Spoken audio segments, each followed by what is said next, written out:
Good evening to one and all. I'm Danya, student of D.G.Vaishnav College. I extend a warm welcome to all the participants for joining today's session, Primer on Capital Market and the Impact of COVID-19, hosted by the Department of Commerce Honors, D.G.Vaishnav College. I hope that the webinar would turn out to be informative and give you a different perspective about the capital market situation. Now I invite the head of the Department of BCom Honors to deliver the welcome address.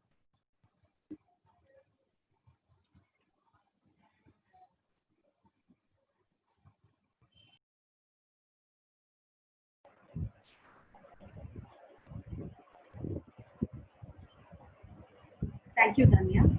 Jai Shri Krishna. A very good evening to one and all. On behalf of the College Secretary Shri Ashok Kumar Mudraji, our Principal Dr. R. Ganesan, our Dean Dr. Shrikant, heads and faculties from various disciplines of Dwarka Das Govardhan Das Vaishnav College, I deem it a proud privilege to welcome each and every one of you for the national webinar Primer on Capital Market and the Impact of COVID-19. An optimist sees an opportunity in every calamity. A pessimist sees a calamity in every opportunity. Owing to the present pandemic situation, it's probably been one of the most worst disasters in the capital market. India's stock market capitalization ratio slipped to 58% of the country's GDP. It is much below than the long-term average of 75%.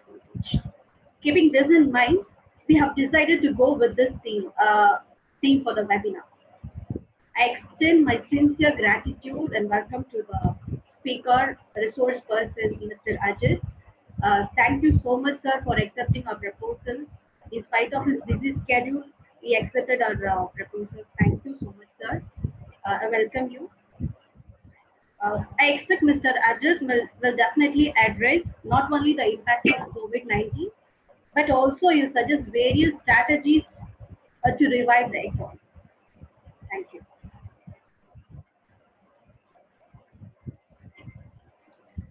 I take immense pleasure in providing an insight about the speaker's profile. Mr. Ajit carries a rich experience of 15 plus years in capital markets and financial services. During his career, he has associated with industry leaders like ICICI Bank, HDFC Bank, ING Investment, and handled various functions which include institutional sales and product management. He had a stint in entrepreneurship wherein he incubated a fintech startup which culminated in its successful transfer. He is a passionate trainer and his trainings are known for its analytical vigor and imparting conceptual clarity through its experimental learning. He is widely consulted in areas of product structuring, internal benchmarking for performance evaluation, and model portfolio construction. He holds a post-graduation diploma in business administration and is also certified by Chartered Institute for Securities and Investments. Over to you, sir. All right. Good evening, everybody. And it's indeed a privilege to associate with an institute of repute like D.G.Vaishnav College. So when the head of the department contacted me to have a seminar like this, I readily agreed. But after a couple of days, then she informed that the group is going to be a mix of students as well as people from the industry as well as from the faculty. Then I know that I'm going to be in a fix because one nightmare that every speaker or the trainer is having is to address a heterogeneous group. So I kind of divided my today's presentation into two halves. So in the first part, we'll try to understand capital market structurally, and then we'll see how it will fit into the overall scheme of things. So that will be helpful for the student community. So many faculties and people from the industry who have logged in for this particular webinar, you might find it a little rudimentary. So excuse me for that, for the sake of all the young friends who have logged in for this particular seminar. All right, so let's straight away get into this subject that is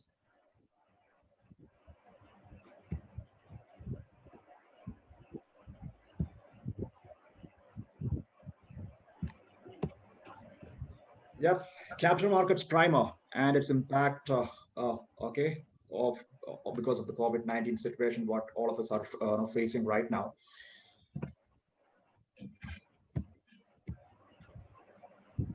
Yeah, the first picture, or whenever we say capital market, the first thing which comes to everybody's mind is a picture of a bull and a stock text and the graphs and all those things. And we always equate capital market with stock market. So is capital market is same as stock market? Yeah, the answer is no. Capital market is not equivalent stock market. So where do we fit in this particular piece, okay, in the overall scheme of things? That's what the next question we will try to answer. All right. Yeah, all of you would have played this game, right? The jigsaw puzzle. And the jigsaw, it's an amazing game. But the problem with the jigsaw puzzle is it possible for you to complete a jigsaw game without knowing the full picture? So that way, let's try to understand capital market, understand its relevance, that small piece is relevance, and try to fit in the overall scheme of things. All right. Yeah. So the big picture that I'm going to present is the economic system. So let's see what happens in the economic system first. All right. So if you look at the economic system, there are two things which happens in the economic system. One you can call it's a production, another one is the consumption. And this is the basics of economics. Anybody who have studied economics, they all start with this production and consumption. And who produces? Of course, the producers. And how do they produce? They use the basic factors of production, the land, labor, and capital. And who provides these basic factors of production? It's provided by the individuals. And when individuals provides these basic factors of production, they need to be compensated with what you call a factor payment. The factor payment depends upon what factor of production which is being contributed. Say, for example, land, you have to pay rent, labor, you have to pay wage, and capital, you would be compensated with interest or dividend, depending upon what is the capital which is being contributed, whether it's an equity capital or a debt capital. And then for contributing these factors of production, how do we compensate these individuals? So individuals are compensated with the factor payment, and that is turned out to be the income for individuals. And if you see the economic system, it is the same income, it will be used for consumption. So that is what you call expenditure in the system. It is not very correct to say that, okay, expenditure in the economic system is what the individual spends, because if you look at the GDP, okay, the calculator of GDP, we have an expenditure approach in which you have the government expenditure and what the private investment, the net export, everything will come into that. Okay, so but this is just to present what happens at a very basic level in the economic system. Yeah. So if you see all the other three factors of production, out of which what is most important is capital. Because if you have capital, you can get resources in the economic system. So how is this capital is created within the economic system? To understand that, we need to understand another subsystem, another segment which is there in the economic system, which you call a financial system. And in a financial system, you have two types of entities. One is a saver, another one is a borrower. A saver is a person who receives that factors of payment, who have got income, and we spend that, and a little bit of money will remain with us. So saver is a person who has got a need to save, who has got surplus money and he doesn't have any need for that particular money, but he has got a need to save. And when he save, he is looking basically for returns, safety, and liquidity. So this is what he is looking for, correct? And when a borrower borrows that money, where does he spend? If a corporate is borrowing or a government is borrowing, they will spend on something called capital expenditure, production basically. And if an individual borrows, they will spend on consumption. So financial system, it is this channel which transfer the money from the saver's end to the borrower's end. And this is a very important transaction which happens in the economic system. Because if money is not getting transferred, money which is a very important resource, if it is actually getting idled at the saver's end. If it is not getting transferred to somewhere where it has got a meaningful use, that resource is going to get idled. All right. Yeah. So how does this transfer actually happens in the financial system? Let's try to understand that first. Yeah. One way we know how it is getting transferred in the financial system through the banks. Okay. So bank act as an intermediary between the savers and the borrowers. And what's the bank's business? Banks accept deposit, and it is the same deposit which will be given as loans to the borrowers. This is one way of transferring money from savers to the borrowers in the financial system. And in the financial system, there is one more channel, that is what you call capital market. Okay, so in capital market, if you see, the borrowers are big companies, big corporations, and the governments, and they use securities or financial instruments like shares and bonds. Okay, and savers will subscribe to that. So the funds will move from savers end to the borrowers end. This is how the capital market works.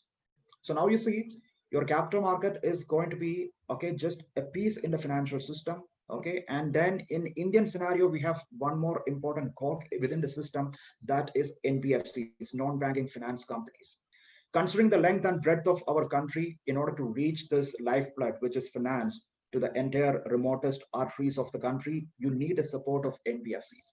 Banks, with because of their inherent high cost operation structure, it won't be profitable for them to reach out to small farmers and some small dwellers who are in the remotest part of the country. That is where NBFCs have created a space for themselves. Their cost of funds will be higher, but yes, they have got the, because of their operation structure, a low cost operation structure, they can reach out to these masses, which are in the nook and corner of the country. So that way, NBFCs also plays a very important role in our economic system to transfer this money from the savers end to the borrowers end. Yeah. So now you see how important and what is the significance of this transaction.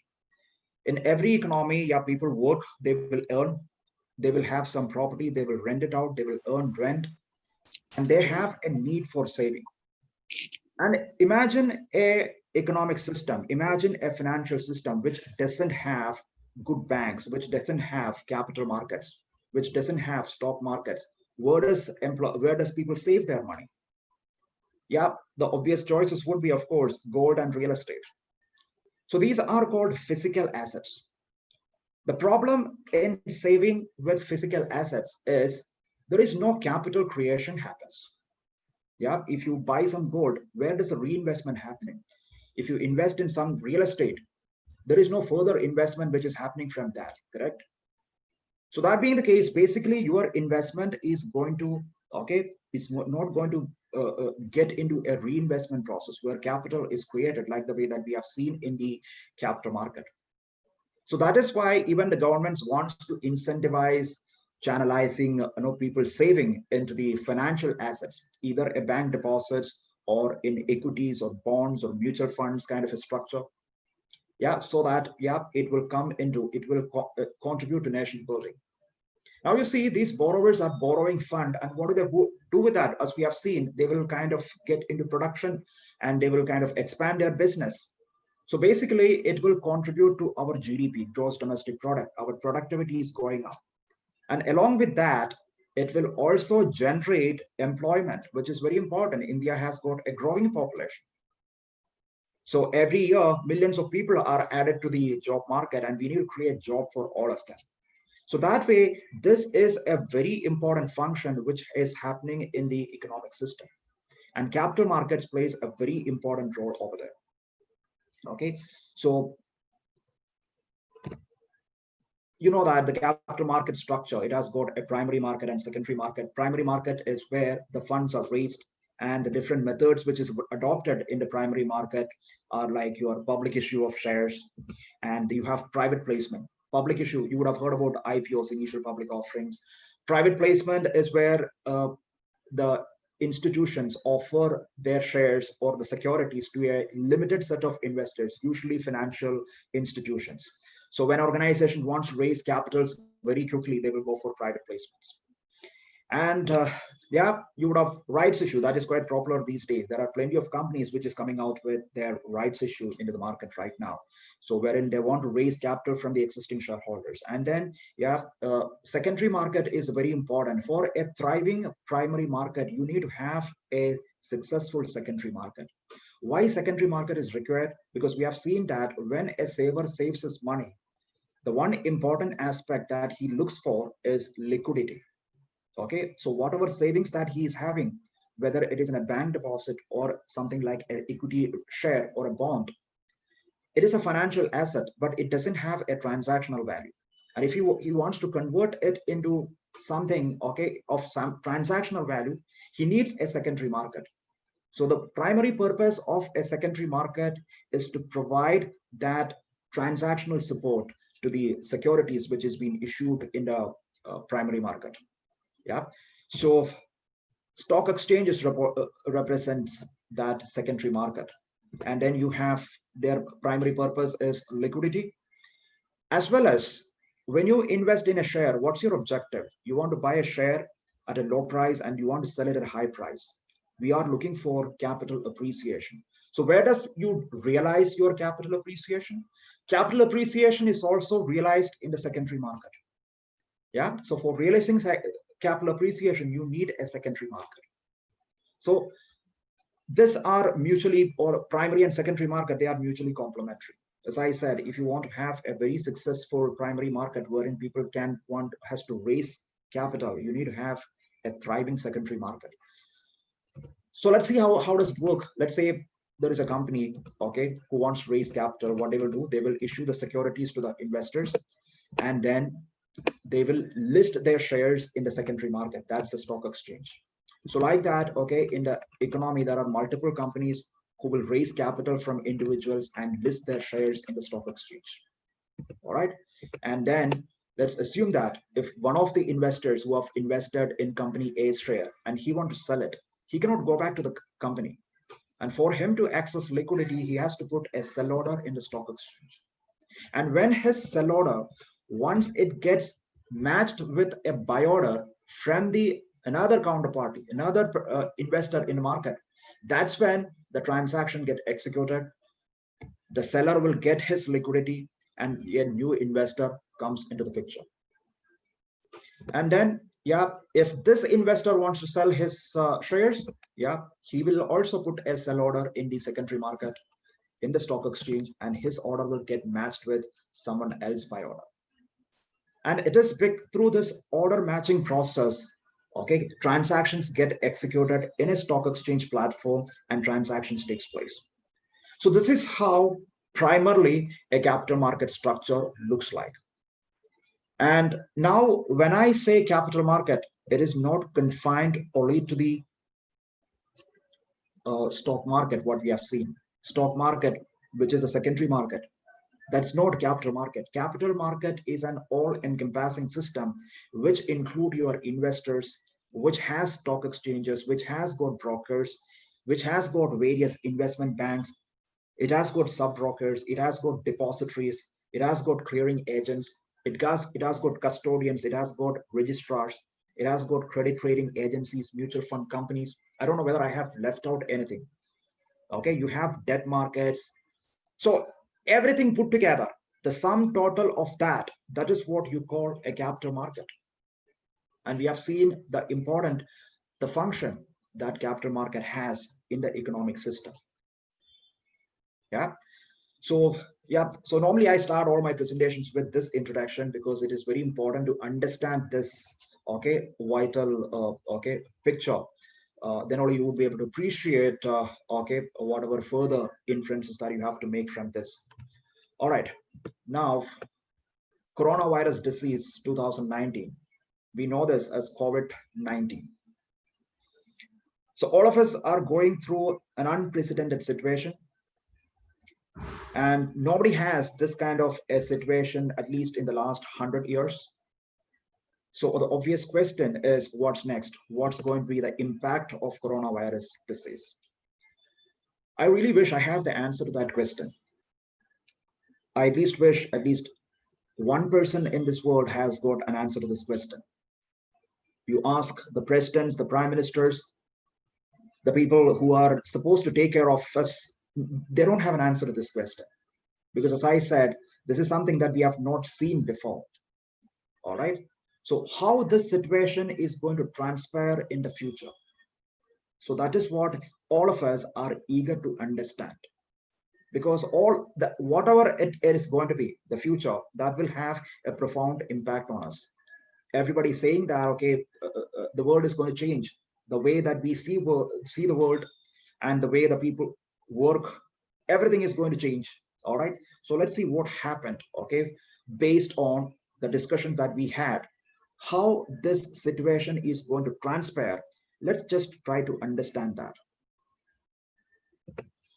Yep. What was the immediate response to this particular catastrophe? Yeah, the country went into a lockdown, which is unprecedented. Yeah, a country which has got almost 1.5 billion people. Yeah, the government advised all of us has to stay indoors, stay confined to our homes. Nobody's allowed to step out of our houses. So what is the result of this? Yeah, let me just bring back the previous picture, which what with respect to economic system, what we have seen. Let me just bring back that particular picture and then try and see how, okay, it is affecting that entire spectrum. So you have the producers, okay, so nobody is stepping out of the house. So what is the result? The production is not happening. If the production doesn't happen, then it will affect the factor payment. People are unable to earn their living. All right, people are not earning, then what will happen? Demand in the system gets affected, so consumption doesn't happen. So now you have problem with respect to all the three segments in the economic system: production, individuals income, and the resultant consumption. Everything is getting affected. So when a banker sees this particular situation, what is the immediate thing which comes to his mind? Yeah, all of them, be it a producer or an individual or a retail shop, all of them will have debt, and they are going to default on the debt default. And this debt default is a serious thing for the economy. We have seen how important for the system to have liquidity. Finance is always referred as the lifeblood for the economic system. If that is drained out, then what will happen? Okay, we need to somehow infuse liquidity into the system. Otherwise, banks are going to be in trouble. The entire economic system is going to be in trouble. So now the entire question is how we can revive this entire process, how we can revive production, how we can revive consumption, and how we can incentivize people to spend more, and how banks can manage, or banks should manage, this system wherein they are short of liquidity. And that's a very critical task for the banks. As you know, the bank's nature of business, yeah, they need liquidity. It is not just for lending. There are deposit holders and they need money. When they come to the bank and try to withdraw from the bank, and if they are unable to access their deposits, that's going to be a big problem for the entire economic system. Your economic system itself will come to a standstill. Yeah, companies are unable to borrow because banks doesn't have liquidity. If they are unable to borrow, what will happen? Yeah, they have to lay off some people because they are unable to pay salaries to the people. Now you see, because of this particular lockdown, our entire system is coming to a grinding halt. Yeah, so signs of it is already visible in the economic system. You can just have a look at this. This is the purchasing managers index. So this is an index which is made based on a survey, a set of questionnaires which is sent to the C-level executives in the industries. And the way to read this particular index is, if any reading which is more than 50, it is considered to be good. We are in safe zone. It means that, okay, there is some expansion, there is some incremental growth. So that is what a reading above 50 means. Though it was not very encouraging before January, yeah, we were growing in fact. But look at how it has plummeted. It has come to the rock bottom, okay, in the month of April. And it is not just a fall, We are quite far away from that particular benchmark, that is 50, which is the minimum requirement. Just see how much we are away from that. That's the kind of problem that we are facing right now. Look at industrial production. It has gone into a contraction. It has gone into a contraction of almost 16.7%. Yeah. Unemployment rate. Yeah, unemployment rate was under 10% before December. Jan, Feb also it was okay under 8%. Look at the April numbers. It has gone to 23.5%, which means that 1% out of 4 is unemployed in India. And that's a grave situation. All right. People doesn't have jobs. And that is reflecting in consumer confidence. This is a reflection wherein do they have confidence to spend their money, open the purses and spend? Okay, if they are not sure about their jobs, if they are not sure about whether tomorrow they would be able to get the salary, nobody will have the confidence to spend. Forget about borrowing and spending. That's what all of us do, right? If we need to purchase something, be it a car or an apartment, we borrow and then we spend. Even that is not going to happen. Even people who have got money, they are not willing to spend because they want to save. Because nobody knows how the situation is going to turn out in the future. So the consumer confidence, it has fallen down post January, and reviving all those things are very critical to get a bounce back in the economic system. All right. Yeah. Look at the NPA impact, the non-performing assets of the banks. So this is where the major problem. Look at India. This is a comparison for the Asia Pacific countries. And then look how bad or how worst it has turned out for India. India's situation was not good even before COVID. Also, we had many instances of even banks going bankrupt, but the regulator doesn't want to say that the banks are bankrupt. So we have instances, cases of PMC banks, Yes Bank, all of them, okay, put under the watchship of the regulator. At least the deposit holders have not lost their money so far. They have got difficulty in accessing the money, but still the situation is not good, or it wasn't good even before COVID also. Now it has almost worsened. It has almost doubled. Okay, this is the cost of servicing those bad debts for the banks. They have to create provisions. If provisions are not created, we have seen how the banks work. They accept deposit and give loans. So if the loans are not coming back, they have to say sorry to the deposit holder. Just imagine a situation, you are going to a bank and you want to encash your fixed deposit and the bank is saying that we don't have money. If that needs to be avoided, banks has to create provisions for these bad loans. And from where do they create provision? Of course, from the profits. If profits are not sufficient, yeah, they have to bring in capital. So that is why the cost of servicing the debt for the banks have gone up.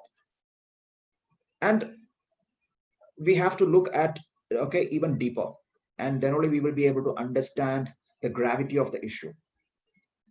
So previously, the benchmark for determining a non-performing assets was 3 months, which means that if a loan has not fetched interest or principal continuously for 3 months, for 90 days, the banks are going to classify that asset as an NPA.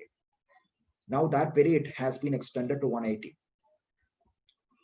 Okay, yeah, so these figures are after that. So then, yeah, you see how serious that particular problem. We have actually moved the meter. We have actually moved the meter for our benefit. But had the meter stayed at the previous level, then the situation would have been even worse. Yeah. Yeah. Forget about GDP growth rate. This is an old figure. Yeah. We were comfortably growing at 8.2%, which has fallen to 3.1% by February. And the latest estimate by RBI, we are going to experience contraction in the economy. We are going to contract by 1.5%. And that's something very serious, because a country like ours, which has got almost 1.7 billion of population. It is important for us to grow at certain rate. If we don't grow at that rate, then yeah, we will not create enough resources for our population. We will not create enough jobs for the people. So a growth rate, anything less than 7.5% or close to 7%, or anything below that one, that is not good for a country like India. And that is a requirement. And that is when we are not even growing, we are going to have negative growth. And this growth is expected to revive only by 2021. All right, expected, that's a hope. Yeah, I mean, when economists and people who are related with market, they are, if they have to discount the positivity, yeah, they will discount it faster. And they are always eternal optimist. The bad things strikes them only very late. You can see it in the market also. Yeah. So this is what the situation, this is how our economy got affected because of this pandemic. Forget about the market. Market is going to mimic what the broader economy is. This is how the Sensex, okay, has fallen. Look at the post March 4. This is a fall of almost some 35. Okay, we were around 42,000 level. Yeah, so from there we have fallen by almost 38%, which is a huge fall.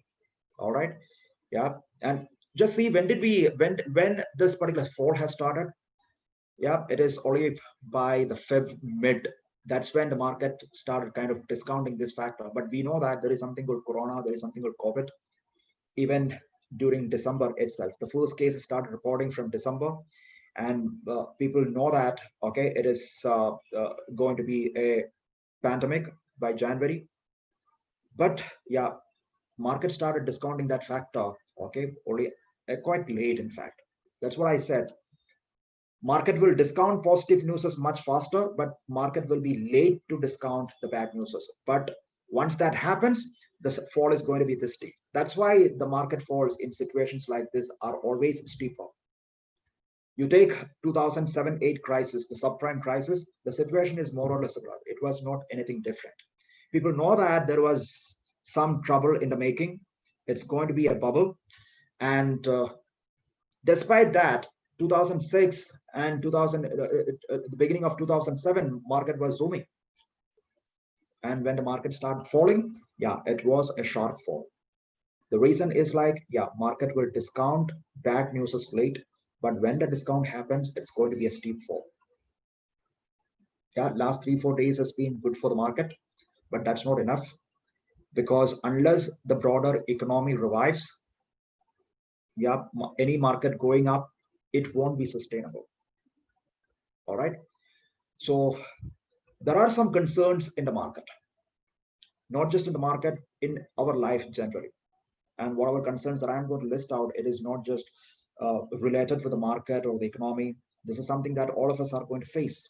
Okay, liquidity. We have seen liquidity is a very important requirement for a functioning economic system. We have seen that if that doesn't happen, resources will not be created. Resources will not get transferred. All right, for that you need liquidity. Yeah, and banks, NBFCs are a very important, okay, link in that one. They are an important cog in that particular system. NBFCs had trouble even before COVID also. Yeah, maybe you can blame it for the bad governance from them. Yeah, so those problems, it is not something like, no, this COVID and the problem because of the COVID, economy got affected all on a sudden. The COVID has just acted as a catalyst, that's it. But we had problem in the economic system even before also. We have seen the failure of IL&FS, DHFL. Post that, NBFCs had huge trouble in accessing funds. If NBFCs need fund, they immediately go to the commercial banks. They borrow from commercial banks. And commercial banks were reluctant to lend to NBFCs. If any of the NBFCs come to the capital market, try to issue some commercial paper or a certificate of deposit, yeah, they will not get subscription. Mutual funds are reluctant to invest in their papers because they know that, okay, their balance sheets are not good. and the business model of NBFCs are also it's a little tricky. So basically, they will take short-term loans and give long-term loans using that. And when the time to repay this loans comes, they will take another loans. All right. So this is by rolling over this loans, and then so that's how they kind of managed their business model. And yeah, we have understood the what do you say the problems of that business model in a situation like this, and that's when it will get reviewed. So liquidity is going to be a problem for the market.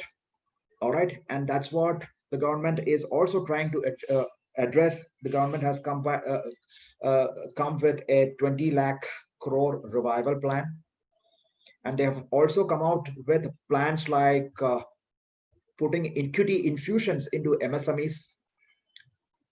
We need to see how far these plans are going to succeed, because implementation is very critical for the success of these plans. But let's hope that, yeah, there would be some kind of revival happens in the system. Next is revival of the construction sector. This is very critical for Indian economy.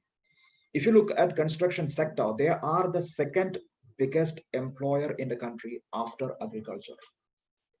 And that's where the masses are employed. Yeah. And reviving construction sector is a critical task, and at the same time it's difficult also, because yeah, even construction sector also had problems before COVID. Again, their problems also got accentuated with the COVID situation. And we have seen all these migrant workers, a good number of them would be construction workers. The government has said that, okay, so the problem with reviving the construction sector in India is we have become increasingly informal as far as this sector is concerned.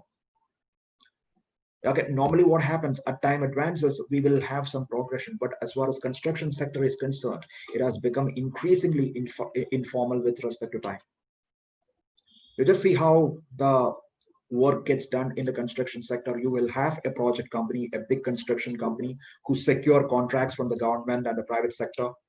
They get contracts for constructing a highway, they get contract for building an airport. And what do they do with? They will give a subcontract, and then contractor will have a labor contractor, and he's the one who is going to get all these laborers who are going to work at the farther end of this particular sector. Yeah. So nobody has got any information about them. Nobody has got any records of them. Government doesn't have any record. That is why the government is unable to do something, for the problem of these migrant workers, because they don't have a data. They don't have any records. Yeah. Now the government has said that, companies are not supposed to lay off people. So as far as a construction worker is concerned, who is his employer? Is it the project company, the subcontractor, or the labor contractor? Nobody wants to take responsibility for that. So that is why this migrant problem got so worst in our country. All right. Yeah. Now, how do we revive it? It's a huge capital intensive sector. And to get back all these construction workers, that's not going to be very easy. All right. Yeah. Consumer confidence. We have seen how consumer confidence has plummeted. Reviving consumer confidence is very important to create demand in the system. Production alone is not going to solve the problem. Yeah, you can address the supply side, but how about the demand side? Yeah, we have seen the level of unemployment in the system. Okay, it's almost 25%. That's the level of unemployment in the system. So in that kind of a scenario, how we can revive consumer confidence, make them shop, make them purchase more, that is very critical for the system. Yeah, there are some capital intense industry, say for example, airline. What's going to be the future for that one? Airline, by its inherent nature, they are capital intensive operationally. Even if they don't do anything, they will bleed. Their finance will bleed. Okay, they will incur huge expenses for their MRO activities. Okay, yeah, maintenance and repairs and overall kind of activities. It's going to be a huge expenses for them. All right, and yeah, we have partially opened up the industry. What was the result? We don't have enough people to travel, and half of the people who have traveled, they got infected with the virus. And how many people take the risk to travel in airlines next time when they kind of run a flight? That's going to be the question. So to revive industries like that, that's going to be a huge trouble. That's going to be a huge struggle, in fact. And chances of a second wave of the pandemic. Yeah, we are yet to see any success as far as a vaccine is concerned.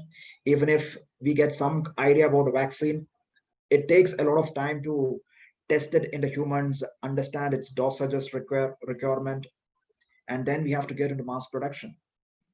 Okay, so there isn't any single country which is not got affected by this disease. Look at the scale of production which is required. Yeah, that is one thing. And in between, if the virus got mutated and if it gets even stronger, yeah, we got real trouble at hand. Yeah. And the geopolitical dynamics. All of us know what is happening at the border, what is happening between big economies. China as a country, they are not just a problem to India, they are a problem for every other country. They have got problem with US, they have got problem with UK because of Hong Kong, they have got problem with Europe.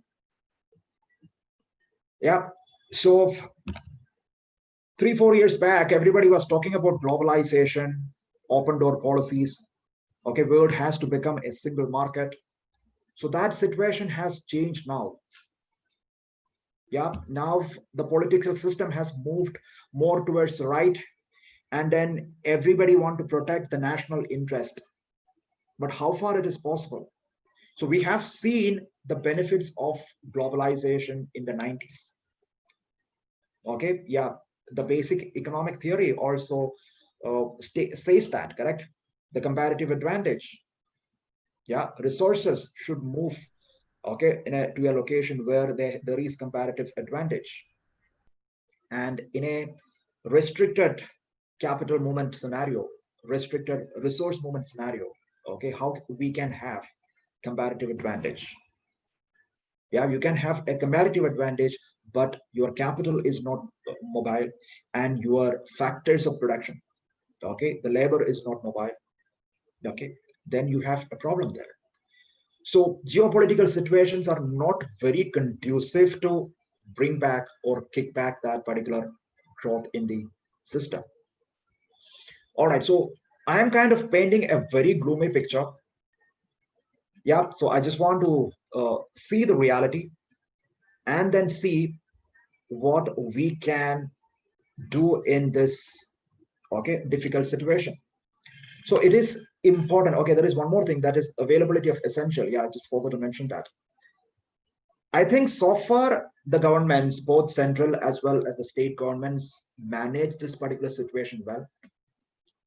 But in case if that gets worse because of the logistics problem, because of the productivity, we have just seen when Chennai's Coimbatore market has become the hotspot for the virus, there was huge queues in front of all the vegetable shops and retail outlets, supermarkets. People were hoarding these vegetables and the essentials. Okay, yeah. So and now we have a locust problem also. Nobody knows what is going to be the extent of damage because of that. If that is going to affect us bad, yeah, then we have a big problem at hand.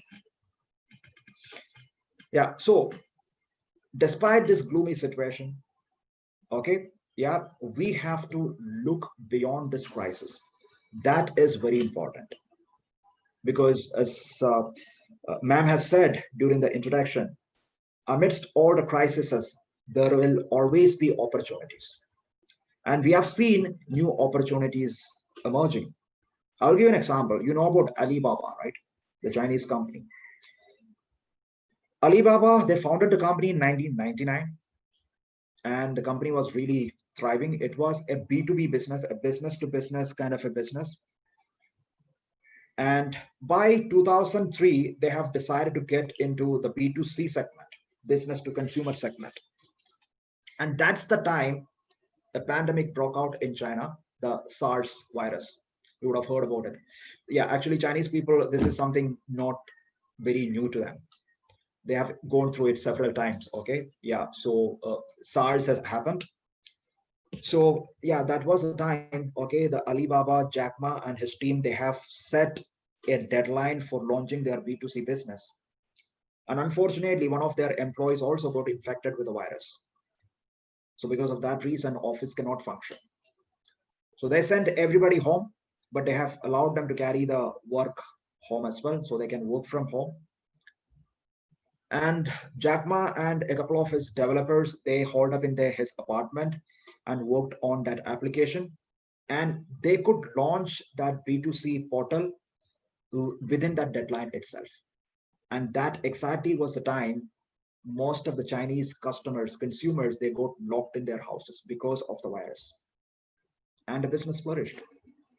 And Alibaba become a $50 billion company only because, or that gives, this SARS virus has given the impetus for that.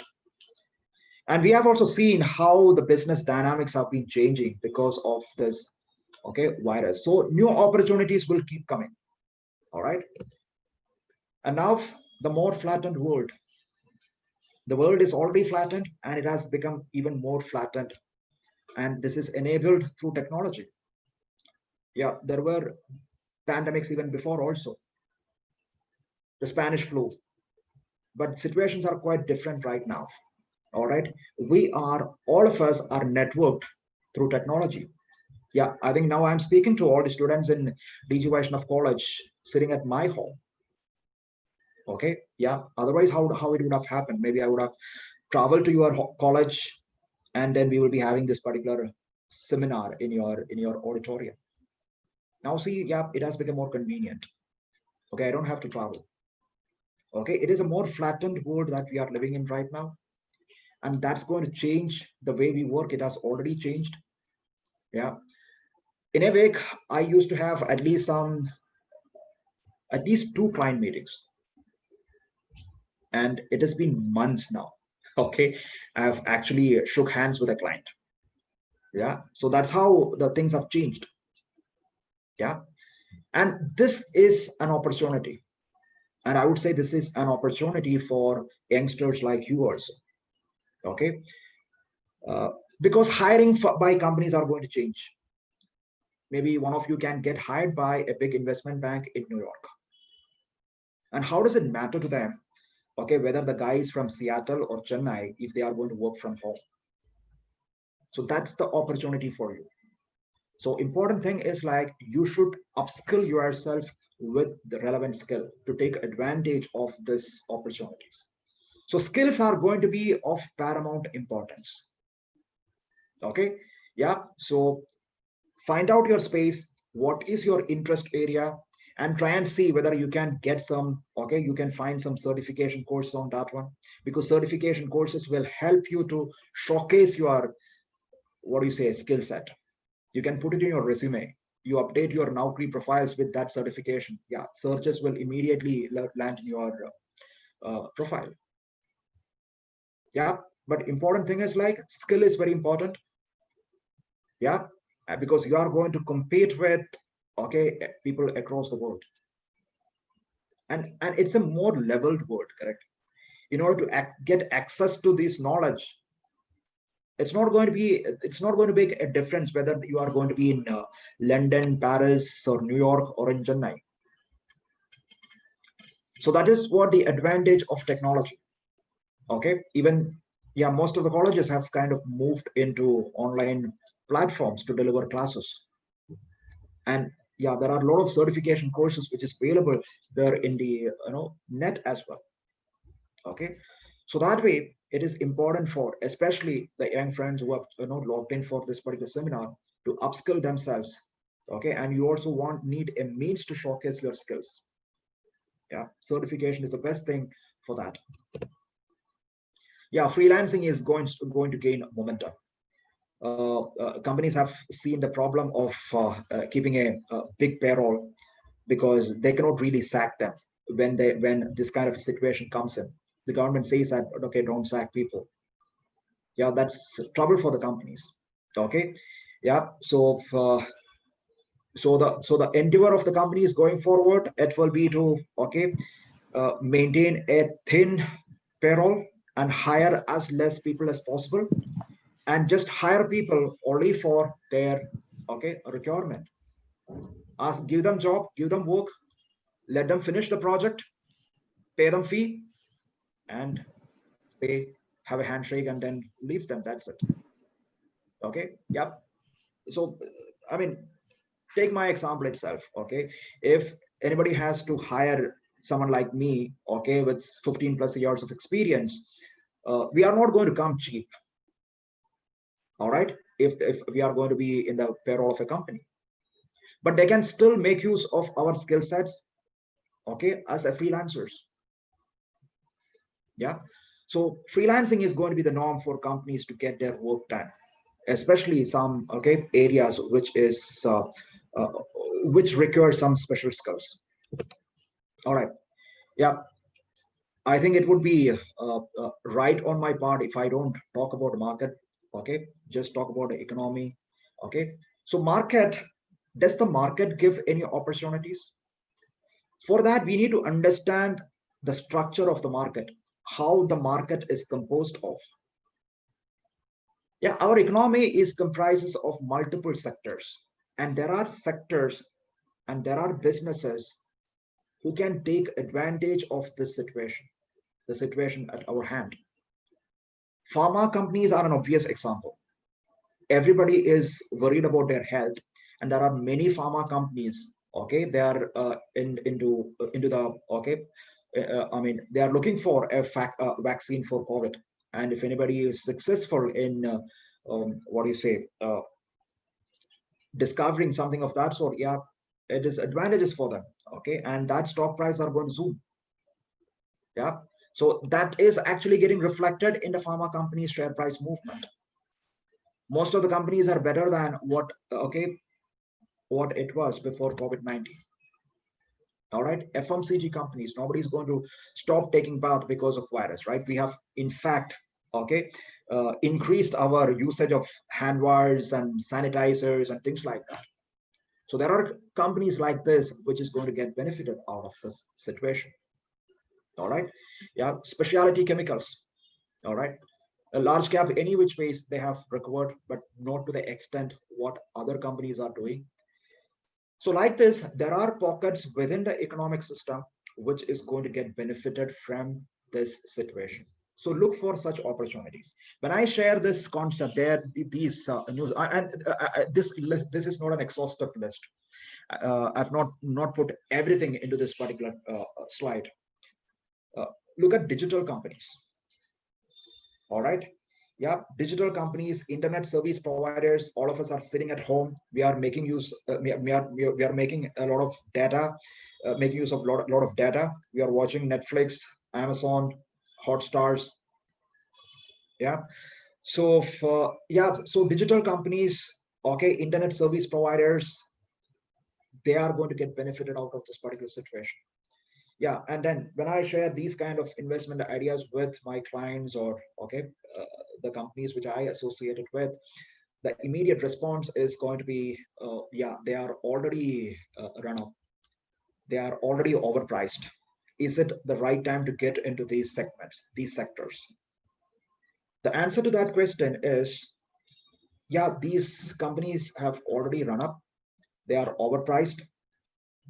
Yeah, if that's the case, look for surrogates. For that, you need to look at the industry, look at pharma companies. Okay, pharma companies are okay, it's overpriced right now. Okay, your margin of safety is very low right now. Okay, it is that, which means that okay, it is not very safe for you to enter into pharma companies right now.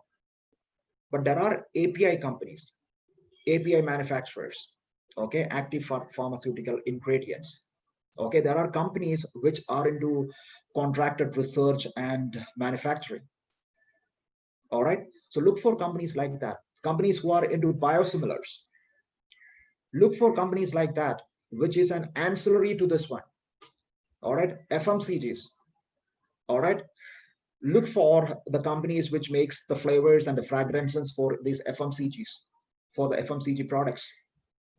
All right, yeah, you might find opportunities there. Is logistic companies going to get benefited out of that one? Yeah, FMCG companies are started slowly, get into the production mode. They produce, and you have to take their products to the market. All right, maybe people start ordering products from their home. You have to take it to them, so you need logistic support for that. So does logistics companies benefit from that one? So like that, you need to read the situation and then look into your own life and see how our behavior have changed, and then yeah, look for companies which is going to support that. Okay, you are using more internet now. Why don't we look at internet service provider as an investment opportunity? So that's the way that we need to look at this particular situation. All right, yeah. So this is a strategy. Okay, this is a strategy which has worked in the past.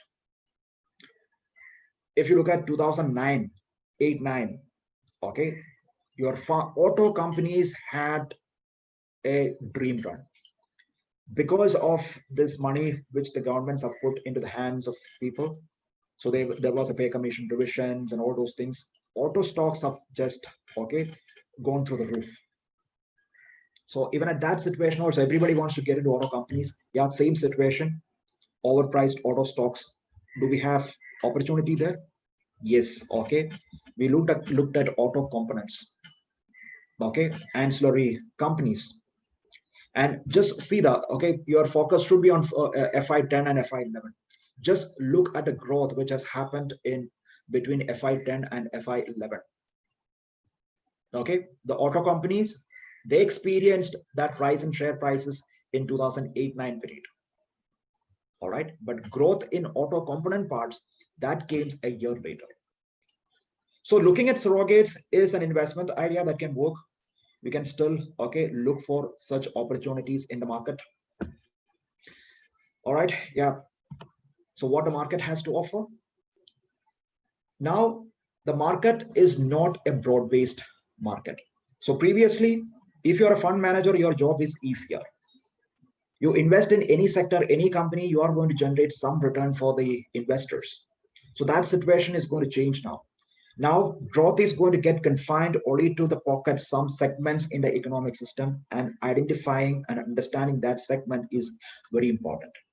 And the market's leadership position has changed. If you look at our indices, Nifty, Sensex, financials were the dominant sector in these indices before COVID-19. Financials had a weightage of 50% plus, before COVID-19. That has changed right now. It's almost 30%. Financials weightage in the sector has become only 30% right now. Pharmas and digital companies together, it has overtaken. If you consider companies like Reliance as digital company, I mean, Reliance is a digital company now because of Jio. Yeah. And some of the asset classes and the investment choices that you are going to make, that is all right. You need to be very careful, and it is very difficult for a mutual fund manager to generate alpha now, or generate a return which is superior to the index. And maybe that used to be a sign of matured markets. That's what happened in America, because in America, index funds used to perform better than actively managed funds. And we are going to see similar kind of situation, not because of the reason that our market has become mature and broad-based, but the reason is like fund managers have got a limitation. They have to replicate the index because their performance will always be benchmarked against an index. So at least the composition will be similar with respect to the sector weightage. So at least they have to match that composition in their investment portfolio. So that way, and now what we have seen is like the growth is not going to be broad-based. It is going to happen only in pockets, okay, in exclusive segments within the economic system. So you need to identify that segment. So maybe there could be situations where your individual stocks, all right, and a selected stocks, if you are an investor in that one, okay, you will be able to generate better returns. So asset classes and the investment choices like mutual funds, we need to have a relook at it. What it means is that I still believe that, okay, for a retail investor, the best way to get the benefit of equity investment is still mutual funds. But what I'm trying to say is that we need to scale down our return expectation. We have to moderate our return expectation. That is going to be, so if you are going to do a financial planning, okay, your return expectation has to be moderated. So that's what I'm just trying to say that. Okay, but otherwise, yeah, if you can afford the helps of some boutique wealth management companies and portfolio managers, yes, maybe that. So traditionally, PMS companies kind of lag behind mutual funds in performance as a basket. There are different reasons for that. I'm not getting into it, but still, maybe you will see a change of situations going forward because of the flexibility. Okay, this exclusive fund management style has, and the way the industry and the sector has transpired. So considering that, amidst all these problems, amidst all these gloomy situation, we have still opportunity. Even just look at the liquidity situation. We say that liquidity is a problem. Yes, it's a problem. But just see what is happening in the economy and with the companies. Reliance, one single company, they have raised almost 80,000 crore from 6 investors in a span of some 4 or 5 months. And they have kind of come out with a rights issue also. And rights issues are going to be the norm because companies have got a lot of pricing flexibility if it's a rights issue. All right. And investors also would be able to get, okay, their shares at a relatively lesser valuations. Yeah. So there are a lot of companies which is coming out with their rights issue. Reliance rights issue has been oversubscribed.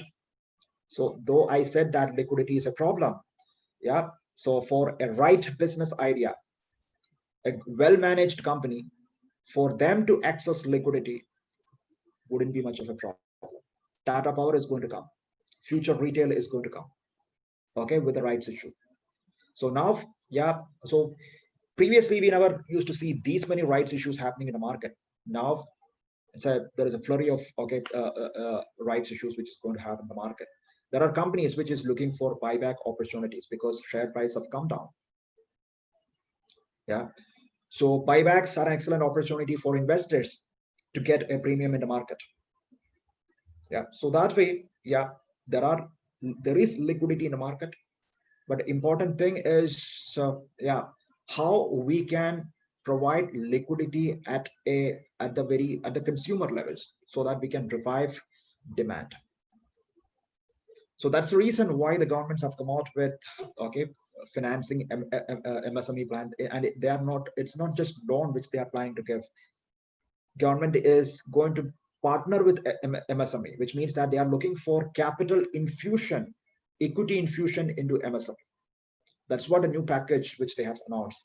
Government is going to invest some 10,000 crore and they are going to make a fund of 50,000 crore and going to float an alternative investment fund only to invest in MSME sector.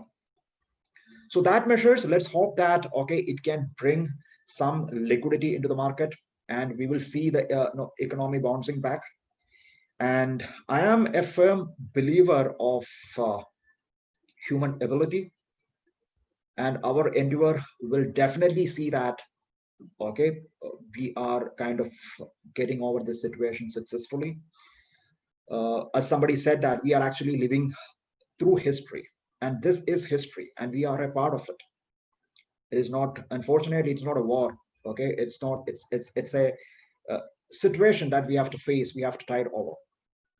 All right, and it is this kind of difficult situation that results in the emergence of, if you look at the prehistoric period, okay, some of the great civilization have emerged, okay, as a result of these kind of difficulties.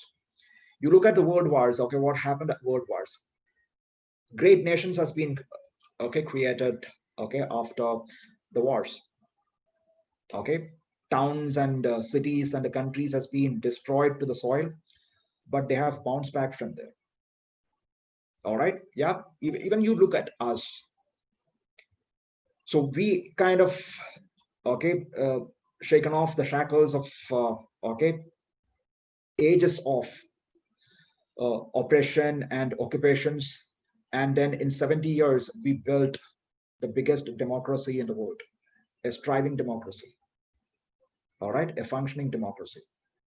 So this is our chance to create history and to get our country and the economy and get it, okay, back into the track. So for that, okay, all of us has got a role to play, and we need to, okay, make ourselves ready for that. So for that, as I said, upskilling is very important. So let's keep our eyes and ears open. More importantly, let's keep our mind open, because you might see some more difficulties in the future. So let's open to that, let's accept it and look for opportunities. And when you see the opportunities, strike it. And I'm sure that, okay, we all of us can, okay, get over this situation, um, and create a better scenario for all of us in the future. Yeah, so that is kind of, okay, I kind of concluding my uh, presentation, and then if any kind of a question and answer kind of a session is planned, maybe we can have that.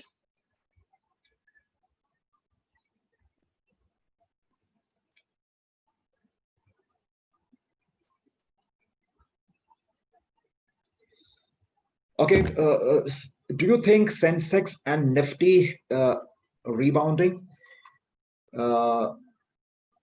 And with respect to GDP, what do I think? With respect to GDP, I've already told.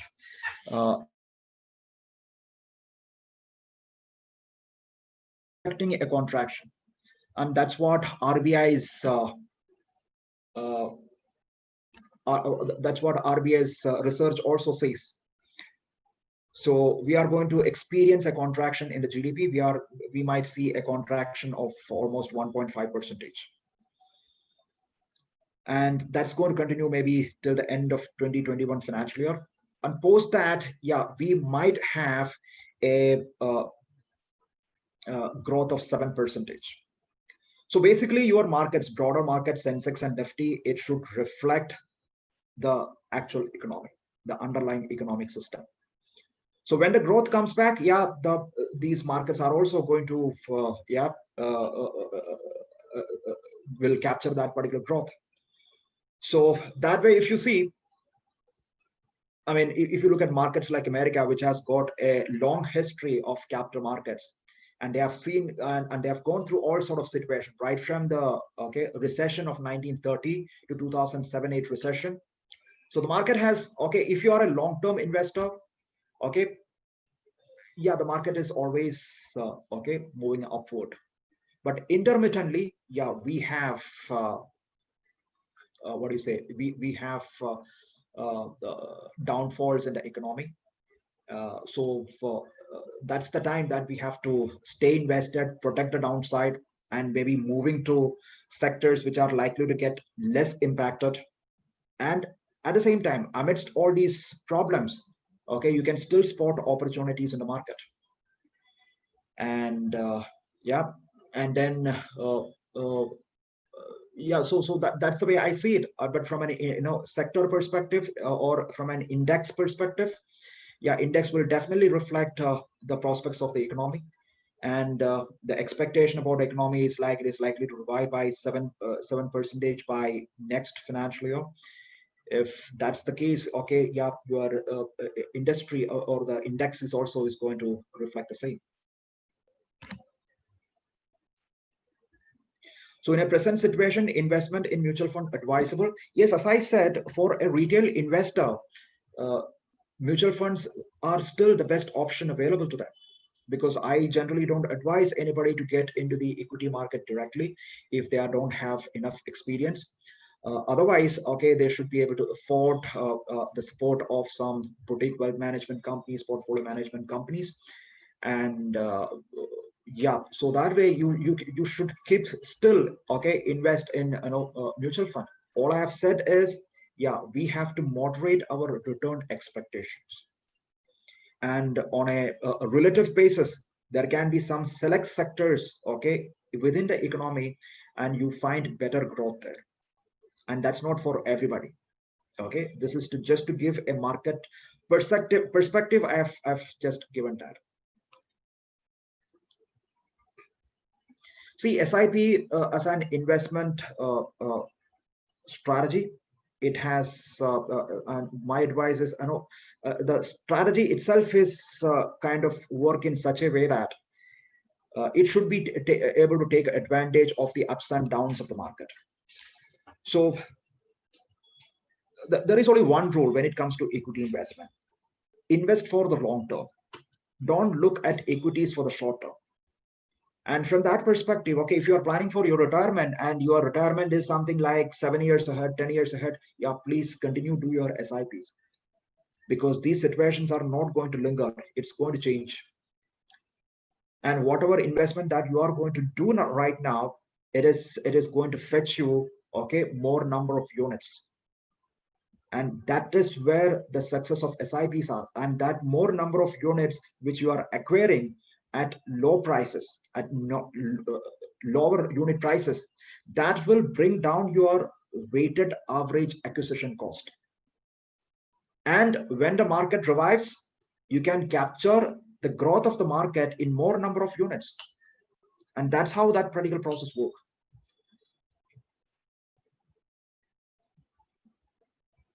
Okay, how about gold as an investment choice? I'm not an expert on gold, I rather pass that question. But having said that, from an asset allocation perspective, it is not wrong to have gold as an investment choice. And gold, traditionally, or as they say, okay, it is a good hedge against inflation. But frankly speaking, I don't like that investment. Okay, I've told you the reasons also. Okay, so if somebody invests in gold, yeah, the money is not actually channelized into the our financial system. Capital creation is not happening. Yeah, you have other investment choices also in the market, okay, which can maybe give gold like return. Many of your fixed income products can give you that kind of return. Though fixed income as an asset class, yeah, you can even look at your simple bank fixed deposits. But yeah, from an asset allocation perspective, yeah, it is okay to have gold in your investment portfolio.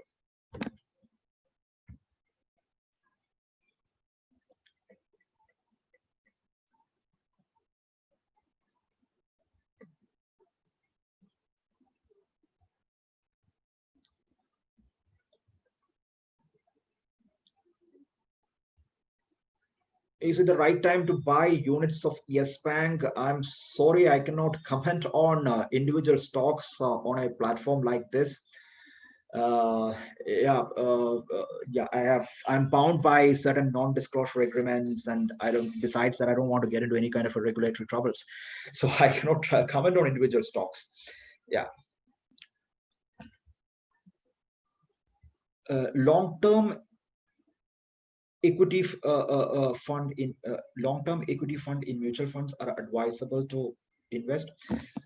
See, from an equity asset allocation perspective, yeah, I have already told. Yeah, what I've told about mutual funds, it's applicable to, okay, yeah, all sorts of equity fund, whether it is a diversified equity fund or a multi-cap fund. okay, you can still invest. But what I said is, don't get me wrong, okay, your return expectation from mutual funds need to be moderated, and at the same time, okay, there are other potential opportunity which you can find in the market. Yeah, so that is what all I meant. What would be the impact of universal basic income, which has now grown an important driving factor raised by top business person, and its impact on GDP and market? See, the universal basic income, any money which is put in the hands of people, that is going to have a profound impact on the economic system as such, because driving demand is very important. And that exactly is the reason why the government has come out with plans with this employment guarantee schemes, or your what is Mahatma Gandhi National Rural Employment Guarantee schemes and stuff like that. So for yeah, so if you want to revive, okay, the economy, you need to put money in the hands of people also. But rather than giving money freely, okay, as the economists say that there is no free lunch, giving money for not doing anything, that's not, again, not idle. So you have to look for okay, some way in which you can compensate people by making them productive. Yeah, from that perspective, yes, okay, I'm not for giving money uh, freely to people. Get something productive from them, and then yeah, yeah, you can make payments to them. There are FMCG companies who have made announcement that they are not getting enough people to work. They are ready to reopen, but they are not getting enough people to work in their manufacturing facilities. They are looking for people. Yeah, maybe through MR and EGA, you can okay, provide people to FMCG companies, right? So you need to look for options like that rather than okay, giving free lunch to people. Other than CFA and Chartered Financial Planner, is there any course available about finance and investment advisory? Yeah, there are a lot of okay, programs which is available. I mean, you can look for, okay, there are okay, you can get into even specialized areas in financial services. You can look for something like FRM. There are programs on financial risk management. Okay, there are certifications which is given for compliance training. Okay, so like that, there are many programs which is available. CFA is a okay, good choice. CFA, it is a universally valid degree. Okay, it's an okay, it has got a value, and it covers a much wider spectrum of the financial services. And that this CFA is considered as the gold standard for your finance degrees. But so it's still a question that how they are going to conduct their exams, that need to be seen. uh, uh, yeah, because preparing for CFAs takes a lot of effort. And yeah, they have already cancelled their exams for the June period. December, nobody knows what's going to happen. And they are also, yeah, one important thing is like they are also not willing to refund people who are not taking the exam. So you have to look for such things, and then yeah. But even otherwise, also you will find a lot of certification programs in the domain, like FRM. I as I said, you can look at that. How can we apply and know about the FMCG companies which are providing employment? Oh, okay. My comment is based on a news article which has come. Otherwise, if you ask me, okay, how we can find job posting by FMCG companies, I really don't know. Yeah.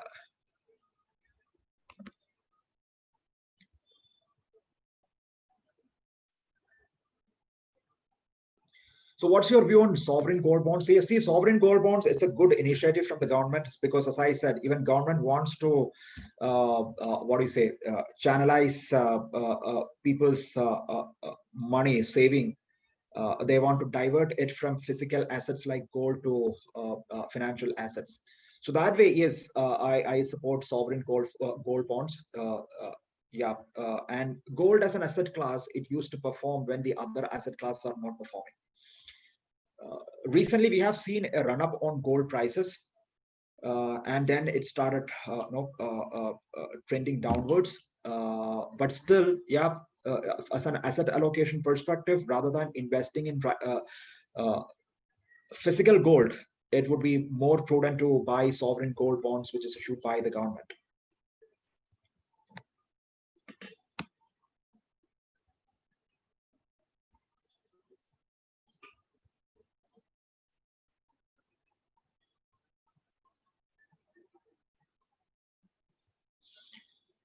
So, do you expect a V-shaped recovery in India post-COVID? Yeah. So yeah, everybody is predicting. What do you say? Uh, uh, uh, I mean, they are using all sorts of alphabet to comment on the recovery. People are talking about V-shaped, and then they said that it's not going to be a V-shaped; it's going to be a Nike swish. All right, which means that it's not exactly V, but there is a little slant. And some people say that okay, it's a U-shaped recovery. Good that nobody is using an Indian alphabet, because most of the Indian alphabet has got a resistance level, right? We put a line on the top, so that way, yeah, it's lucky that nobody is using that. But I don't think that's going to be a V-shaped recovery. Okay, so V-shaped recovery has got its problems also. Uh, uh, but recovery will happen, but it's going to take time. Okay, it's going to take time because, as I said, first of all, the recovery should reflect the real economy. And I have already said that if you look at the GDP, okay, GDP has actually contracted. And then we have to see signs of revival in the economy. And that visibility is not there as of now. How it is going to recover? And so unless investors get an idea about what is the kind of free cash flow that people can generate, we cannot take a call on that one. Yeah, recovery will happen, but that's not going to be a V-shaped sudden recovery. That's not what we are going to see. Why governments are not banning P notes? Because we all know that participatory note is a tool for hedge funds. See, hedge funds as such is not bad. Only thing is, like, their style of investment, it may not be suitable for everybody. That being the case, they don't accept everybody's investors also. They say that they will accept only the accredited investors investment. And P notes are very critical for India to get foreign institutional investors money. And this inflow from foreign institutional investors is very critical for a country like India. It will help us to manage our current account deficits. India is not a country which does a lot of exports. Our net export is always negative, which means that we have to make a lot of imports. And how do we get the foreign currency for that? That has to mainly come in the form of foreign direct investments as well as the FII inflows. So the money which comes, okay, through this foreign institutional investors, it need not necessarily be a bad money. It is helpful for the economy because that's how we maintain or manage our balance of payment situations. As I said, India is not an export surplus country. And to support our imports, we need foreign currency inflow. And that should, a major chunk of it should come in the form of FII investment. So, yeah, but the problem with P note is you cannot really attribute who is the actual beneficiary owner of that particular investment. That's the problem with peanuts. So to address that problem, I don't think that it is an outright banning of peanuts is going to help us. All right, so we need to have more disclosure mechanisms, and then we need to have some mechanism wherein we can actually trace back the actual beneficiary owners who make use of this particular peanuts.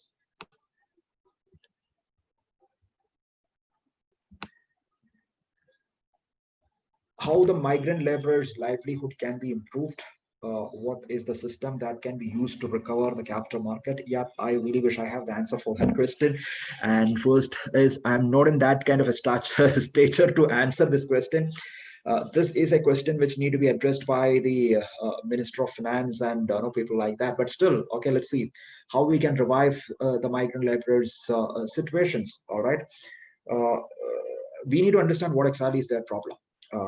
One is like their problem is getting back to their village, or their problem is not able to find jobs where they are staying. I think it is more to do with finding jobs where they are.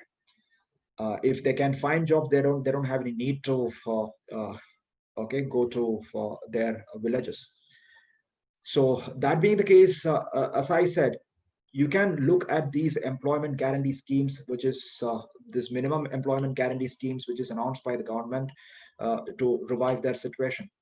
But as I said, the problem is the government doesn't have a data of these migrant workers.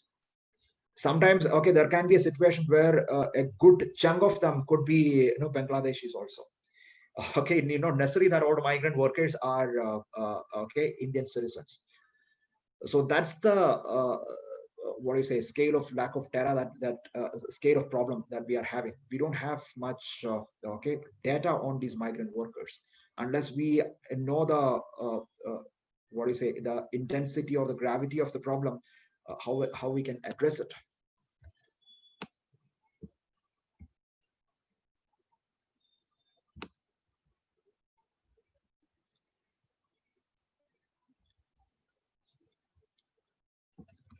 Yeah, I don't see any more questions. So I think that with that, I think we can conclude. Thank you very much for having me, and thank you very much for taking your time and joining for this webinar. I really appreciate this opportunity, and all of you stay well and stay positive. Thank you once again. Thank you so much, sir. Yeah, proceed. Danya, proceed. I request Professor Selva Ganesh to propose the vote of thanks.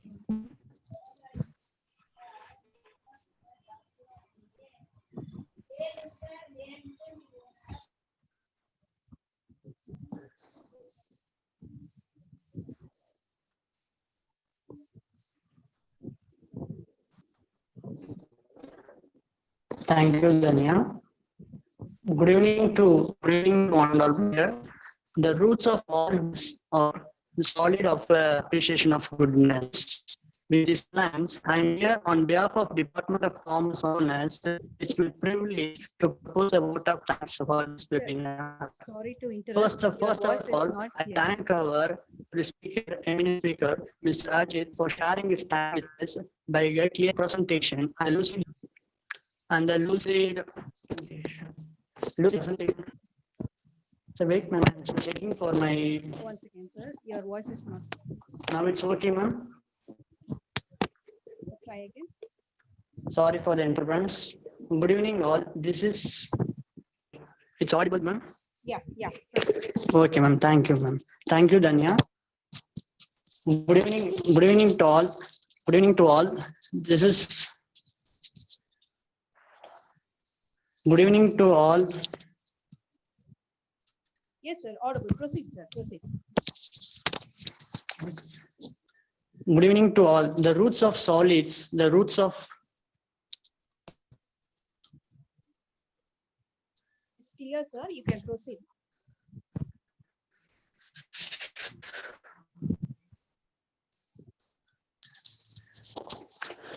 Good evening, all. The roots of soil.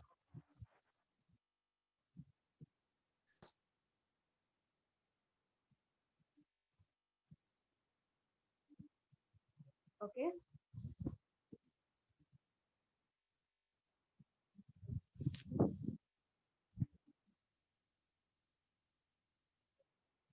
Selva sir, are you there?